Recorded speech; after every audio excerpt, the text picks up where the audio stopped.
जय पार्वती मैया की, जय भोले बाबा की। सावन का महीना भगवान शिव को समर्पित है और सावन का मंगलवार माता पार्वती को। सावन के मंगलवार को मंगला गौरी की पूजा अर्चना की जाती है। कहा जाता है कि सुहागन महिलाएं अगर इस व्रत को रखती हैं तो उन्हें अखंड सौभाग्यवती होने का वरदान प्राप्त होता है।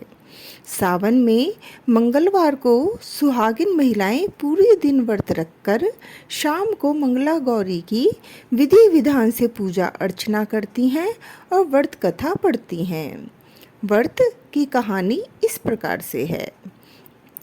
एक समय की बात है, एक छोटे से गांव में एक साहूकार अपनी पत्नी के साथ निवास करता था। साहूकार धनवान था और उसके घर में किसी भी प्रकार की कोई कमी नहीं थी।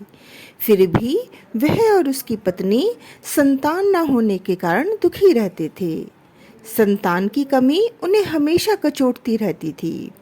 एक दिन की बात है, उस साहूकार के घर में साधु आए। साहूकार ने उनका आदर सत्कार किया और उन्हें अपनी समस्या के बारे में बताया। साधु ने साहूकार की पत्नी को सावन में मंगलवार को किए जाने वाले मंगला गौरी व्रत करने की सलाह दी। साथ में पूजा विधि के बारे में भी संपूर्ण जानकारी प्रदान की। इसके बाद साहूकार की पत्नी ने सावन माह के पहले मंगलवार से ही गौरी मंगला का पूजन व्रत रखना शुरू कर दिया। अब वह हर मंगलवार को विधि पूर्वक व्रत और पूजा पाठ करने लगी। इस प्रकार कई महीनों तक उसने वह व्रत किया। एक दिन उसकी धर्म निष्ठा से प्रसन्न होकर माता पार्वती ने भगवान शिव से साहूकार और उसकी पत्नी को संतान प्राप्ति का वर देने के लिए कहा। साहूकार को उस रात स्वप्न में एक दिव्य शक्ति ने दर्शन देकर कहा कि एक आम के पेड़ के नीचे भगवान गणेश की मूर्ति विराजमान है। तुम उस पेड़ से आम तोड़कर अपनी पत्नी को खिला देना, इससे तुम्हें संतान की प्राप्ति का सुख मिलेगा। साहूकार ने सुबह उठकर अपनी पत्नी को इस सपने के बारे में बताया और वह उस आम के पेड़ को ढूंढने निकल पड़ा। काफ़ी समय तक ढूंढने के बाद आखिरकार साहूकार को वह पेड़ मिला जहां भगवान गणेश की मूर्ति विराजमान थी। उसने आम तोड़ने के लिए उस पेड़ पर पत्थर मारना शुरू कर दिया। पत्थर फेंकने से एक आम तो टूटकर नीचे गिर गया, लेकिन गलती से एक पत्थर जाकर भगवान गणेश की प्रतिमा को लग गया। इससे भगवान गणेश क्रोधित हो गए और उन्होंने प्रकट होकर उस साहूकार को श्राप देते हुए कहा कि हे स्वार्थी मनुष्य, तूने अपने स्वार्थ के कारण मुझे चोट पहुंचाई है। तुझे माँ पार्वती की कृपा से संतान की प्राप्ति तो होगी, लेकिन उसकी मृत्यु 21 वर्ष की उम्र में ही हो जाएगी। यह सुनकर साहूकार बहुत घबरा गया और वो वापस घर चला गया। उसने वह फल अपनी पत्नी को खिला दिया और किसी को भी इस घटना के बारे में नहीं बताया।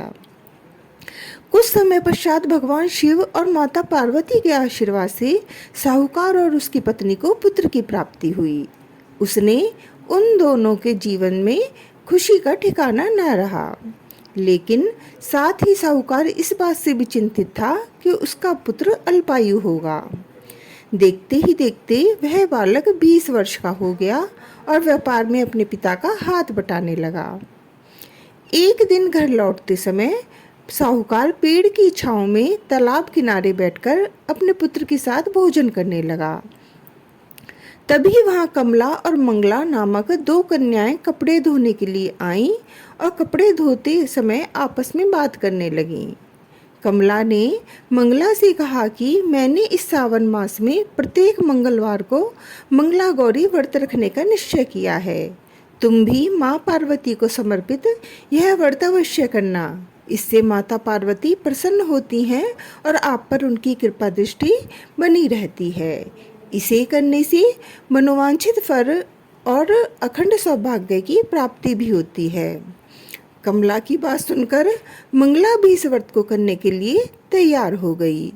दूसरी ओर साहूकार ने दोनों कन्याओं के बीच यह पूरा संवाद सुन लिया और उसने अपने मन में यह सोचा कि यह कन्या मंगला गौरी व्रत को करती है, इससे इसे अखंड सौभाग्य की प्राप्ति होगी। यह मेरे पुत्र के लिए एक योग्य वधू साबित होगी। ऐसा सोचकर वह उन दोनों के विवाह का प्रस्ताव कन्या के पिता के पास लेकर गया। साहूकार की गांव में मान और प्रतिष्ठा होने के कारण कमला के पिता अपनी पुत्री का विवाह साहूकार के लड़के से करवा देते हैं। विवाह के पश्चात भी कमला विधि पूर्वक मंगला गौरी का व्रत रखना जारी रखती है।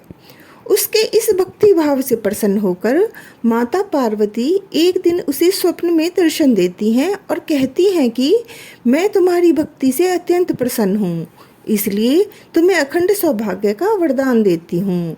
लेकिन तुम्हारा पति अल्पायु है, इसलिए अगले महीने मंगलवार के दिन एक सर्प तुम्हारे पति के प्राण लेने आएगा। तुम उसके लिए एक प्याले में मीठा दूध रख देना, उसके पास एक खाली मटका भी रख देना। सर्प दूध पीकर उस मटके में चला जाएगा और तुम उस मटके को ऊपर से कपड़े द्वारा ढक देना। अगले मंगलवार को कमला ने माता पार्वती की बात मानकर एक प्याले में मीठा दूध रख दिया और पास में एक मटकी भी रख दी। सर्प ने आकर दूध पिया और मटकी में जाकर बैठ गया। कमला ने उस मटकी पर कपड़ा बांधकर उसे जंगल में रख दिया। माता पार्वती की कृपा से कमला के पति के प्राण बच गए। इस प्रकार मंगला गौरी के पुण्य फल से साहूकार का पुत्र श्राप मुक्त हो गया। जब कमला ने घर में सबको इस चमत्कार के बारे में बताया तो सभी आश्चर्यचकित रह गए। इसके बाद साहूकार और उसकी पत्नी ने अपने पुत्र और पुत्रवधू को आशीर्वाद दिया और पूरा परिवार सुखपूर्वक जीवन व्यतीत करने लगा। इस प्रकार उस साहूकार के पुत्र ने 100 साल की लंबी आयु प्राप्त की। तभी से ही मंगला गौरी व्रत की शुरुआत मानी गई है। इस कारण से सभी नवविवाहित महिलाएं इस पूजा को करती हैं तथा गौरी व्रत का पालन करती हैं और अपने लिए एक लंबी, सुखी तथा स्थायी वैवाहिक जीवन की कामना करती हैं। जो महिला उपवास का पालन नहीं कर सकती वे भी कम से कम पूजा तो करती ही हैं। इस कथा को सुनने के बाद विवाहित महिला अपनी सास तथा ननद को 16 लड्डू देती है। इसके बाद वे यही प्रसाद ब्राह्मण को भी देती है। इस विधि को पूरा करने के बाद व्रती 16 बाती वाले दिए से देवी की आरती करती है। व्रत के दूसरे दिन बुधवार को देवी मंगला गौरी की प्रतिमा को नदी या पोखर में विसर्जित कर दी जाती है। अंत में माँ गौरी के सामने हाथ जोड़कर अपने समस्त अपराधों के लिए एवं पूजा में हुई भूल चूक के लिए क्षमा मांगना चाहिए। इस व्रत और पूजा को परिवार की खुशी के लिए लगातार 5 वर्षों तक किया जाता है। अतः शास्त्रों के अनुसार यह मंगला गौरी व्रत नियमों के अनुसार करने से प्रत्येक मनुष्य के वैवाहिक सुख में बढ़ोतरी होकर पुत्र पौत्रादि भी अपना जीवन सुखपूर्वक गुजारते हैं। ऐसी इस व्रत की महिमा है। बोलो पार्वती मैया की जय।